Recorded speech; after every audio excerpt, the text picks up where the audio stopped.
Doctor Sreevarma ஆயுள் தரும் ஆயுர்வேதா அறுவை சிகிச்சை இல்லா குணம் ஆயுள் கால நிவாரணம். உலகெங்கும் உள்ள பிகேன் பக்தி நேயர்களுக்கு வணக்கம். நான் உங்க வித்யா கார்த்திக். இந்த எபிசோட்ல இருந்து நம்ம என்ன பார்க்க போறோம் அப்படின்னா, தமிழ் மாத ராசி பலன்கள். இனிமேல் ஒவ்வொரு மாதமும் தமிழ் மாதம் உங்களுடைய ராசிக்கு எப்படி எல்லாம் இருக்க போகிறது, கிரகநிலைகள் என்ன மாதிரி இயக்க போகிறது அப்படின்ற மாதிரி கொஞ்சம் வித்தியாசமான கோணத்துல நான் தொடர்ந்து உங்களோட பயணிக்க போறேன். இந்த தமிழ் மாதம் பங்குனி மாதம் ஒவ்வொரு ராசிக்காரர்களுக்கும் என்ன மாதிரி கொடுக்க போகுது, என்ன மாதிரியான நிகழ்வுகள் எல்லாம் நடக்க போகிறது, தன்னுடைய விடாமுயற்சியால் விசுரூபம் எடுக்க காத்து கொண்டிருக்கும் மேஷராசினியர்கள். யூஸ்வலி நான் மேன்மை பொருந்திய மேஷராசின்னு சொல்லுவேன். ஒரு 2-3 மாசமா நான் இதே கொட்டையே கொடுத்துட்டு இருக்கேன். இந்த பங்குனி மாசமும் விடாமுயற்சியெல்லாம் தேவைப்படுமா, அதன் மூலமா தான் எனக்கு விஸ்வரூப வெற்றியா, அப்படி அசால்ட்டெல்லாம் தட்டிவிட முடியாதா, என்னமோ சனி லாபத்தில் இருக்குன்னாங்க, நீங்கள் தான் சொன்னீங்க 7.5 சனி நடந்தாலும் கவலைப்பட வேணாம், காசெல்லாம் வரும்னு, இப்போ என்னன்னா திரும்ப விடாமுயற்சின்னு ஆரம்பிக்கிறீங்களே அப்படின்னா, கிட்டத்தட்ட ஒரு 6 கிரகங்களுடைய சேர்க்கை ஆரம்பிக்கும் போதே ஒரு பாதையில் மீன வீட்டில், அது நம்மளுக்கு எத்தனை வீடாக வருது, 12ஆம் வீடாக வருகிறது.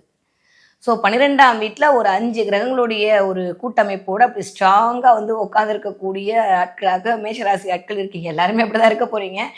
எக்ஸ்பெஷலி மேஷராசி ஆட்கள் இருக்கீங்க. ஏன் தெரியுமா, காலத்திற்கு என்ன மாதிரியான நிகழ்வுகள் நடக்குமோ அது அப்படியே நடக்கக்கூடிய நேரம் மேஷத்துக்கு உண்டு. ஏன்னா அவர்களுக்கும் அப்படிதான் இயங்க போகிறது. அந்த வகையில் பார்த்தோம் அப்படின்னா, பங்குனி மாதம் 5 கிரகங்களுடைய சேர்க்கை. புதன் அங்கதான் இருக்க போறாரு, ஆல்ரெடி ராகு அங்கதான் இருக்காரு. 29ஆம் தேதிக்கு அப்புறம் நைட்டு 10 மணி, ஏன்னா 9 மணிக்கு மேல சனியோடைய நகர்ச்சியும் இருக்கு. சனி 2 வருஷம் இருந்த கும்ப வீட்டை விட்டுட்டு இப்போதைக்கு மீன வீட்டுல போய் அமர போகிறார். ஓகே. அதுக்கப்புறம் 10ஆவதுக்கு புதன் வேற டிரான்சிட் ஆறாரு. ஓகே. அதை தாண்டி இந்த பக்கம் வந்தோம்னா குரு 2ஆம் இடத்துல தான் இருக்க போறாரு, எங்க ரிஷபத்துல இருக்க போறாரு. திரும்ப இதுவரைக்கும் நீச்சமாக இருந்த யாரு, ராசிநாதன் அப்படியே மிதுன வீட்டில் அமரப்போகிறார். அமர்ந்தும் என்னன்னா ஏப்ரல் 3ஆம் தேதி வரைக்கும் தான். ஏப்ரல் 3ஆம் தேதிக்கு அப்புறம் அவர் திரும்ப என்ன பண்ண போறாரு, கடகத்தை நோக்கி கொஞ்சம் தன்னுடைய ஆளுமை தன்மையை இழக்கக்கூடிய அமைப்பாகத்தான் மேஷராசிக்காரர்களுக்கு. ஸோ இந்த மாதிரியான கீழே 6ஆம் இடத்துல கேது, இந்த மாதிரியான ஒரு கிரக அமைப்பில் பறந்திருக்கக்கூடிய இந்த பங்குனி மாதம் மேஷராசிக்காரங்களுக்கு எப்படி எல்லாம் இருக்கும் அப்படின்னு சொல்லி பார்த்தோம்னா, 12ஆம் இடத்துல இருக்கக்கூடியது 2ஆம் வீட்டு அதிபதி. 2க்கும் 7க்கும் உடையவர் 12ஆம் வீட்டுல இருக்காரு அப்படின்றது ஒரு நல்ல சைனா அப்படின்னா என்ன கேட்டா ஒரு நல்ல சைன் தான். தனம் வாக்குஸ்தானத்துக்கு அதிபதி போய் 12ல உட்கார்றது சுப விரயத்தை கொடுப்பதற்கான முகாந்திரங்கள்லாம் தெரிய போகுது. நிறைய பேருக்கு பேங்க் லோன் கிடைக்க போகுது, கடன் அப்படின்ற இடத்துல வாங்குறதுக்கோ இல்லை கடனை முடிக்கிறதுக்கான விஷயங்கள்லாம் பண்ண போறீங்க. நிறைய பேர் புதன் அப்படின்னு சொல்லக்கூடிய 3ஆம் வீட்டுக்கு அதிபதி, 3க்கும் 6க்கும் உடைய புதன் நீச்சமா இருக்காரு. ஆனா சுக்கிரனுடைய பார்வையில் நீச்ச பங்கமாக இருக்கிறார். நான் இந்த மாதிரிலாம் போட்டு எங்க கால்குலேஷன்ல பேசினா அப்படியே கொஞ்சம் அப்படியே குழம்பிடும். அழகா ஜூஸ் மட்டும் எடுத்துக்கணும் அப்படின்னா, இந்த தடவை பங்குனி மாசம் மேஷ ராசிக்காரர்களுக்கு காரிய வெற்றி கிடைக்க போகுது.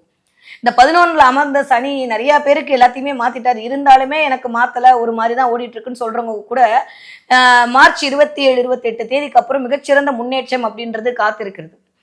ஏன்னா குரு 2ஆம் இடத்துல அமர்தல் அப்படின்றதே ஒரு மிகச்சிறந்த யோகம். 2ஆம் வீட்டு அதிபதி வீட்டுல 12ஆம் வீட்டு அதிபதி, 12ஆம் வீட்டு அதிபதி 2ஆம் வீட்டுல, இந்த மாதிரி 2 பேரும் பரிவர்த்தனை ஆகி இருக்கிறார்கள். அதனால கொஞ்சம் வார்த்தைகளில் மட்டும் கவனம். த்ரோட் சம்பந்தப்பட்ட பிரச்சனை வர்றதுக்கு 100% சான்ஸ் இருக்கு. ஏன்னா 3ஆம் இடம் சொல்லக்கூடிய இடம் தான் புதனுடைய வீடு. அவர் நீச்சமா இருக்காரு. ஆனா 2ஆம் வீட்டு அதிபதினு சொல்லக்கூடிய வாக்குஸ்தானத்து அதிபதி கொஞ்சம் அங்க வக்ரமும் ஆயிருக்காரு. இந்த மாதிரி காம்பினேஷன்லாம் இருக்கும்போது எனக்கு தெரிஞ்சு ஏப்ரல் 10க்கு மேல, ஏப்ரல் 5க்கு மேல நல்லா இருக்கு யாருக்கு, மேஷராசிக்காரங்களுக்கு. அது வரைக்கும் நீங்க பாத்தீங்கன்னா மார்ச் 15ல இருந்து ஏப்ரல் 10 வரைக்குமே கொஞ்சம் ஹெல்த்தை ரொம்ப கவனமா பார்த்துக்கணும். எஸ்பெஷலி என்னன்னா த்ரோட்டு சம்மந்தப்பட்ட பிரச்சனை, இஎன்டி பிரச்சனை, சளி காய்ச்சல்லாம் பிடிக்கிறது, கொஞ்சம் தொண்டை பேச முடியாம போறது, அந்த மாதிரியான விஷயங்கள். ஏன்னா 2ஆம் வீட்டு அதிபதி கொஞ்சம் வக்கரமா இருக்காருல்ல, அப்ப பேச்சில் தேவையில்லாத ஒரு ஆர்கியூமெண்ட் வர்றது, இல்லை நம்ம ஏதாவது பேச போவோம் அவங்க ஏதாவது கேட்கறது, இந்த மாதிரியான ஒரு சூழல்லாம் கிரியேட் ஆகிறதுக்கு சான்ஸ் இருக்கு. ஆனா 2ஆம் வீட்டு அதிபதி போய் 12ல உட்காந்து சுப வீரத்தை கொடுக்கறதுனால நிறைய பேருக்கு கல்யாணம் கை கூடுவதற்கான வாய்ப்பெல்லாம் இருக்கு. 1, 2, 5 கிரகத்தை 12ஆம் இடத்துல வச்சிட்டு இருக்கீங்க அப்படின்னா பெரிய ஆள் தான் நீங்க. ஒரு கிரகம் இருந்தாலே வரையும் தாங்க முடியுது. 5 கிரகம் இருந்தால் மேஷராசிக்காரங்களுக்கு எப்படி இருக்கும் அப்படின்னு சொல்லி பார்த்தா பெருசா பெருசா பாதிக்கிறதுக்கு சான்ஸ். 5ஆம் வீட்டு அதிபதி போய் 12ல் அமர்ந்தாலும் நிறைய பேருக்கு வேலைகள் சம்பந்தப்பட்ட உத்தியோக பிராப்தம் அப்படின்றது கிடைக்கும். படிக்கிற குழந்தைங்க கொஞ்சம் படிப்புல வந்து இன்னும் கொஞ்சம் ஃபோக்கஸ் பண்ண வேண்டிய சூழ்நிலையே இந்த மார்ச் டு ஏப்ரல் 15 தேதி. நான் திரும்பவும் சொல்றேன், மார்ச் 15 ஏப்ரல் 15 வரைக்கும் தான் இந்த பங்குனி மாசத்துடைய கால்குலேஷன். ஏப்ரல் 15 அதுக்கப்புறம் நம்மளுக்கு ஹாப்பி நியூ இயர் பிறந்துரும், தமிழ் புத்தாண்டு. அதோடைய கிரகச்சாரம் எப்படின்னா தமிழ் புத்தாண்டோட பலன்கள்ல பார்த்துக்கலாம். இப்போ நம்ம பார்க்கக்கூடியது 5 கிரகத்தை 12ஆம் இடத்துல இருக்கிறது. 10வது 6ஆம் இடத்தில் கேது இருக்கிறது. அந்த கேதுடைய பார்வை இந்த 5 கிரகங்களையும் வந்து சமசப்தமா பார்வையா பார்த்துட்டு இருக்கிறது. இந்த 5 கிரகமும் கேதுக்கு பார்த்து அதை வந்து கொஞ்சம் புனிதப்படுத்துது. இந்த மாதிரியான டைம் பீரியட் எல்லாம் பொறுத்த வரைக்கும் பார்த்தோம்னா உடல்நிலையில் மட்டும் கொஞ்சம் கவனம், அதுவும் பேசுகிற வார்த்தையில் கவனம், த்ரோட்டு பிரச்சனையாகும். 2ஆம் இடம் சொல்லக்கூடிய தனம் வாக்குசாகும். சாப்பிட முடியாம தட்டில் சாப்பாடு வருது, சாப்பிட முடியாம எதையோ பரபரப்பா ஓடுற மாதிரியான சூழல் எல்லாமே மேஷராசிக்காரர்களுக்கு நிகழும். கொஞ்சோண்டு லைட்டா கோவம் வருது. 5ஆம் வீட்டு அதிபதி போய் 12ஆம் வீட்டுல வந்து உட்கார்ந்து இருக்கிறது அப்படின்றது கொஞ்சம் கோவத்தை அதிகரிக்கும். தேவையில்லாத ஒரு சின்ன சின்ன கோவம், டென்ஷனு, எனக்கு மட்டும் ஏன் இப்படிலாம் நடக்குது அப்படின்ற மாதிரியான ஒரு மாதிரியே ஏன் வெளில போயிடுவோமா, வெளில போயிட 12ஆம் இடமே டிராவல் தான். வீட்டை விட்டு வெளில போலாமான்ற மாதிரியான அமைப்பெல்லாம் வந்து யாருக்கு கொண்டு வந்து கொடுக்கும் அப்படின்னா மேஷராசிக்காரங்களுக்கு.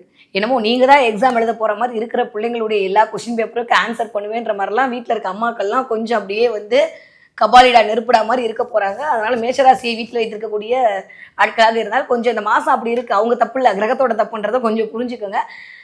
கொஞ்சம் மனரீதியான ஒரு லைட்டா ஒரு ஆனா இது வரைக்கும் இருந்த பதட்டம், படபடப்பு, ஒரு ஆன்சைட்டி இதெல்லாமே மாறி என்ன பண்ணலான்ற கிளாரிட்டி வர்றதுக்கான டைம் அப்படின்றது கரெக்டா இருக்கு எனக்கு தெரிஞ்சு. ஏன்னா என்னதான் புதன் வந்து நீச்சமா இருந்தாலும் நீச்ச பங்கத்துல தான் இருக்காரு. புதன் நீச்சமா இருந்து கரெக்ட். ஏன்னா செவ்வாய் குணம் புதன் ஒரு சூப்பரான ஒரு பிளானட் அப்படி சொல்ல முடியாது. நம்மளுக்கு வேணா அது 3ஆம் இட அதிபதியாக இருக்கலாம். ஆனா அவர் 6ஆம் இட அதிபதியும் கூட. ஸோ 6ஆம் இடத்து அதிபதி கொஞ்சம் நீச்சம் மாறுதுன்றது ஒரு வகையில் தேவையில்லாத மிகப்பெரிய ஹெல்த் இஷ்யூஸ்லேருந்து நம்ம மிகப்பெரிய கடன்ல இருந்தெல்லாம் நம்ம தப்பிக்க வச்சிருவாரு. ஆனால் 12ஆம் வீடுன்னு சொல்லக்கூடிய விரையீட்டில் உட்காந்துருக்கலாம் நிறைய பேருக்கு வாய் சம்பந்து நாக்கில் லைட்டாக புண்ணு வர்றது, இல்லை த்ரோட்டில் புண்ணு வர்றது, உதட்டில் புண்ணு வர்றது, அந்த மாதிரி குட்டி குட்டியான விஷயங்கள், கொப்பளங்கள் வருது, ஹீட் ப்ரொடியூஸ் ஆகுது, இந்த மாதிரி சின்ன சின்ன டிஸ்டர்பன்ஸ் தான் இருக்கும் போது மற்றபடி தொட்ட காரியங்கள் அனைத்தும் தொடங்க போயிடும். மேஷராசிக்காரங்க பிளான் போட்டு அதை எக்ஸிக்யூட் பண்ண போறீங்க. இந்தான்னு எல்லாமே கைமேல் பலனாக கிடைக்க போகிறது. பேங்க் லோன் கிடைக்க போகுது, கடன் அடைக்க போறீங்க. முதல் விஷயம் என்னன்னா, இது வரைக்கும் கடன் அடையணும்னு பார்த்துட்டு இருந்தீங்கன்னா கடன் அடைப்பதற்கான முகாந்திரங்கள் தெரிய போகுது. இல்லை அப்படின்னா புதிய கடன் வாங்குவதற்கு அதன் மூலமாக ஒரு நல்ல செயலை, புதிய துவக்கம், நியூ ஸ்டார்ட் பண்றதுக்கு பணம் வேணும்ல. ஏன்னா இந்த பக்கம் வந்து 2ஆம் இடத்துல குரு உட்காந்து காசை கொடுத்து தான் அவன் நடம் பிடிக்கிறாரு. இந்த பக்கம் 12ஆம் இடத்துல சனி வேற வந்து நான் வரையத்தை கொடுத்து தான் அவன் நடம் பிடிக்கிறாரு. அப்போ என்ன ஆகும், இது ரெண்டுக்கும் வந்து இதுவா அதுவான்னு சொல்லும் போது நம்ம அங்க இருக்கிற குரு தான் ஜெயிக்க போறார். அதனால பணம் அப்படின்ற விஷயத்துல இது வரைக்கும் குழம்பிட்டு இருந்த மனசெல்லாம் வந்து ஏதோ ஒரு எனக்கு தெரிஞ்சு 12ஆம் இடம் அப்படின்னு சொல்றதே வந்து கடல் சார்ந்த இடம். நிறைய மேஷராசிக்காரங்க போன எனக்கு கமெண்ட் சொல்லுங்க. நிறைய பேர் வந்து கடல் சார்ந்து போறீங்க, பீச்சுக்கெல்லாம் போயிட்டு வர போறீங்க. கடல் தண்ணிலாம் காலில் பட போகுது, இல்லை கடல் தண்ணி எங்க இருந்து உங்களுக்கு கிடைக்க போகுது. இன்னும் சொல்ல போனா 12ஆம் இடம்னு சொல்லக்கூடிய இடமே வந்து என்ன சொல்றது, மீனமோட வீடு, இறையருள் நிறைந்த ஒரு வீடு. நான் எப்பயுமே சொல்ற மாதிரி ரகசியங்கள் புதிந்த வீடு. அந்த இடம் வந்து நம்மளுக்கு இத்தனை கிரகம் உட்கார்ந்துருக்கு. 5ஆம் வீட்டு அதிபதியும் போய் அங்கே உட்கார்ந்துருக்காரு அப்படின்னா நிறைய பேருக்கு வந்து கடல் மேல் இருக்கிற முருகனை பார்க்க போறீங்க. ஒன்றா திருச்செந்தூர் போயிட்டு வர போறீங்க, இல்லை சென்னையில் இருந்தீங்கன்னா அந்த பெசன் நகர் கோவிலுக்கெல்லாம் போயிட்டு முருகனை பார்க்க போறீங்க. கடல் பக்கத்தில் இருக்கக்கூடிய முருகனோடு உங்களுக்கு ஒரு ஐக்கியம் அப்படின்றது கிடைக்க போகுது. ஏன்னா முருகன் 3ஆம் இடத்துல இருக்காரு, டிராவல் பண்ணக்கூடிய இடத்துல இருக்க முருகன் கோவிலுக்கு டிராவல் பண்ணி போறீங்க. ஏப்ரல் மாதம் 3ஆம் தேதிக்குள்ள இதெல்லாம் பண்ணுவீங்க. சரியா? பண்ணீங்கன்னா எனக்கு கமெண்ட்ல சொல்லுங்க. சும்மா நீங்க யூடியூப் ஓப்பன் பண்ணீங்கன்னு வச்சுக்கோங்களேன், அப்படியே கடல் தண்ணி, அப்படியே வந்து திருச்செந்தூர் முருகன் எந்திரிச்சு வருது, இதெல்லாம் உங்க கண்ணில் போடும். அப்படி பண்ணுச்சுன்னா பிரபஞ்சம் உங்களோடு இருப்பதற்கான ஆகச்சிறந்த அறிகுறி. முருகன் உங்களோடயே இருக்கா அப்படின்னு சொல்றதுக்கான முகாந்திரங்களை நீங்க புரிஞ்சுக்கலாம். அந்த அளவுக்கு எனக்கு தெரிஞ்சு மேசராசிக்காரங்களுக்கு மலை மேல் இருக்கக்கூடிய முருகன், திருச்செந்தூர் முருகனுடைய அருள் அப்படின்றது எக்ஸ்ட்ராடனரியா இருக்கு இந்த தடவை. ஏன்னா திரும்ப ராசிநாதன் வந்து ஏப்ரல் மாதம் 3 நாளுக்கு தேதிக்கு அப்புறம் கொஞ்சம் வலு இழக்க போகிறார். அப்ப ஏப்ரல் சொன்ன மாதிரி 4ஆம் தேதியிலிருந்து ஒரு 15ஆம் தேதி வரைக்கும் கொஞ்சம் ஒரு மாதிரி ஒரு டிப்ரெஷன், தேவையே இல்லாத டிப்ரெஷன் தான் அது. பட் இருக்கிற பொசிஷனை பொறுத்து கொஞ்சம் ஒரு மாதிரி தலை சம்பந்தப்பட்ட வலி வர்றது, கண்ணு பிரச்சனை வர்றது, இதெல்லாம். ஏன்னா 2ஆம் வீட்டு அதிபதி போய் 12ஆம் வீட்டில் அமர்தல் அப்படின்றது சுப விரயத்தை கொடுப்பார். நிறைய பேர் ட்ரெஸ் எல்லாம் வாங்குவீங்க. சுக்கரன் அப்படின்னு சொல்ற ஆள் தான் வந்து மால் சுத்துறது, ட்ரெஸ் வாங்குறது, ஹோட்டலுக்கு போறது. நிறைய இந்த தடவை என்ன ஆகும் அப்படின்னா சுகி பில் எல்லாம் இன்க்ரீஸ் ஆகும். வீட்டு கட்ட திட்டு வாங்க போறீங்க, அவ்வளவுதான் எனக்கு தெரிஞ்சு. அதனால மேஷராசி பெண்கள் கொஞ்சம் கவனமாக இருக்க வேண்டிய. ஏன் பெண்கள் சொல்றேன்னா சுக்கரன்னாலே பெண்கள் தான். அவர் போய் அங்கே உட்கார்ந்து இருக்கிறது. அப்புறம் எனக்கு தெரிஞ்சு அவர் வந்து வக்ர நிவர்த்தி ஆகிடுறாரு.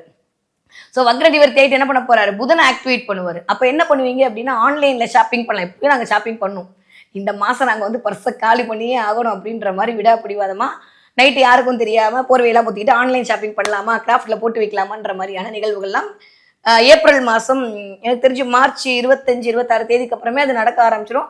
எக்ஸ்பெஷலி ஏப்ரல் 2-3 தேதிக்கு அப்பலாம் வந்துட்டு நிறையா ஷாப்பிங் பண்ணுறது, சுற்றுறது, பெரிய பெரிய மனிதர்களுடைய சந்திப்பு, பிரம்மாண்ட வெற்றி இதெல்லாமே கிடைக்கிறதுக்கு வாய்ப்புகள் நிறைய இருக்குது. நிறைய பெரிய மனுஷங்களோட ஒரு அறிமுகம் கிடைக்கும்.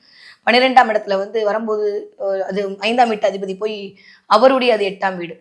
அப்படிலாம் பார்த்தோன்னா ரொம்ப நல்லா இருக்குது. மேஷராசிக்காரங்களுக்கு என்னதான் விரயத்தை இடத்துல இந்த இதுகளாம் இருக்கிறது அப்படின்னாலுமே நம்மளுக்கு மாரகாதிபதி பாதகாதிபதிலாம் விரயமா இருக்கிறதுன்றது ஒரு வகையில ப்ளஸ் பாயிண்ட் தான். அது சூட்சமா சொல்லணும்னா ஒரு வகையில அது ரொம்ப ரொம்ப நல்ல விஷயம் தான். நிறைய பேர் வந்து ட்ரெஸ் வாங்குவீங்க, நிறைய பேர் வீட்டில் இருக்க ட்ரெஸ் எல்லாம் வந்து ஏதாவது ஆர்ஃபனேஜ் கொடுப்போமா அப்படின்ற மாதிரி, ஏன்னா சனி அந்த இடத்துல வரனால அந்த மாதிரியான விஷயங்கள்லாம் பண்ணுவீங்க. கழித்தல் அப்படின்றதெல்லாம் நடக்கும். வீட்டை கிளீன் பண்றது, நிறைய வந்து கடல் சார்ந்து போறது, கடல்ல கால் வைக்கிறது, அப்படி இல்லை அப்படின்னா சும்மா அப்படியே மைண்ட்ல வந்து கடல் தண்ணியெல்லாம் வந்துட்டு போறது, அந்த மாதிரியான விஷயங்கள்லாம் நிறைய நடக்கும். நிறையா வந்து முருகன் வழிபாடு உங்களை முன்னேற்றத்திற்கு கொண்டு வந்து விடக்கூடிய காலகட்டமாகத்தான் இந்த மேஷராசிக்காரர்களுக்கு இந்த பங்குனி மாதம் அப்படின்றது இருக்கு. நல்லா இருக்குங்க, ரொம்ப நல்லா இருக்கு. கவலையப்பட நான் 2ல குரு இருக்கிற வரைக்கும் இந்த ஒரு மாசம் ஜாக்பாட்டு தான். திரும்ப அவர் 3 ஏன்னா தனத்தாரகன் தனத்துல இருக்கிறது அப்படின்றது இது வரைக்கும் நல்லா நோட் பண்ணி வச்சுக்கோங்க.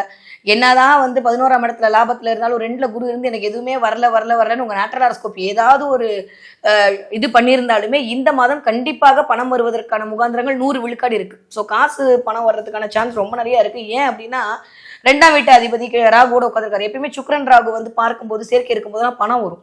இது ஒரு மாதிரியான விஷயம். அது வந்து நல்லா உங்களுக்கு பணம் வரதுக்கான, அது மேஷத்துல உங்களுக்கு சுக்கிரன்லாம் இருந்துட்டாருன்னு வச்சுக்கோங்களேன், ஒரு செட்டில்மெண்ட்லாம் நடக்கும். இந்த தடவை நிறைய வந்து செட்டில்மெண்ட் வர்றது, வீடு வித்து அதன் மூலமா காசு வருது, இல்லை வீட்டுக்கு ஏதோ ஒரு செலவு பண்றது, அது ஒரு சாட்டிஸ்ஃபேக்ஷனை கொடுக்கறது, இந்த மாதிரி நிறைய நல்ல விஷயங்கள்லாம் நடப்பதற்கான வாய்ப்புகள் நிறைய இருக்கு. எதுல கவனம் அப்படின்னா ஹெல்த்ல மட்டும் கவனம். த்ரோட் சம்மந்தப்பட்ட விஷயம், சளி தொந்தரவு, இஎன்டி தொந்தரவு, இதெல்லாம் கொஞ்சம் பார்த்துக்கணும். ஏன்னா இதெல்லாம் இண்டிகேட் பண்ணக்கூடிய 2-3 அதிபதிகள் போய் 12ல உட்காந்து இருக்கிறதுனால இதுல கொஞ்சம் கவனமாக இருந்துக்கணும். மற்றபடி வேற ஒன்றும் பெருசாலாம் இது பண்ணவே இல்லைங்க. முடியும்னா மல்லிகைப்பூ வாங்கி அம்பாள் வழிபாடு பண்ணுங்க. வெள்ளிக்கிழமை மல்லிகைப்பூ வாங்கி அம்பாள் வழிபாடு பண்ண விரயம் கொஞ்சம் சுப விரயமாகவே நடக்கும். அதுல எந்த வித மாற்று கருத்துமே இல்லை. ரொம்ப நல்லா இருக்கும். வீட்லயும் கொஞ்சம் அந்யோன்யம் அதிகரிக்கக்கூடிய காலகட்டமாக அது மாறும். அதனால மல்லிகைப்பூ கொண்டு அம்பிகையை வழிபாடு செய்யக்கூடிய மேஷராசிக்காரர்களுக்கு தொட்டதெல்லாம் தொடங்கக்கூடிய மாதமாகத்தான் இந்த பங்குனி மாதம் அப்படின்றது இனிதே ஆரம்பமாக போகிறது.